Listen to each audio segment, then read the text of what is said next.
شروع اللہ کے نام سے جو نہایت مہربان اور بے حد رحم والا ہے۔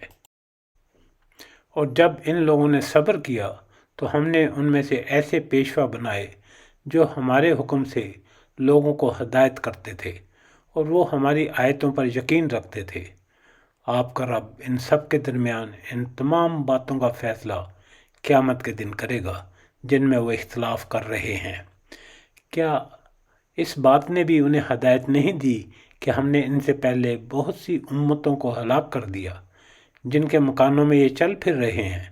اس میں تو بڑی بڑی نشانیاں ہیں، کیا پھر بھی یہ نہیں سنتے؟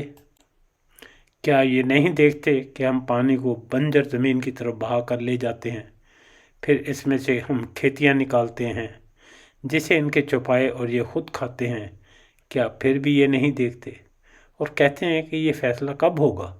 اگر تم سچے ہو تو بتلاؤ۔ جواب دے دو کہ فیصلے والے دن ایمان لانا بے ایمانوں کو کچھ کام نہ آئے گا اور نہ انہیں ڈھیل دی جائے گی۔ اب آپ ان کا خیال چھوڑ دیں اور منتظر رہیں، یہ بھی منتظر ہیں۔ بسم اللہ اول وآخر، شکر الحمدللہ رب العالمین۔ سورہ سجدہ کا ترجمہ اور ریکارڈنگ مکمل ہو گئی۔ اللہ تعالی ہماری کوششوں کو قبول فرمائے، آمین۔ ہمیں اپنی دعاؤں میں یاد رکھیے گا۔ شکریہ، والسلام۔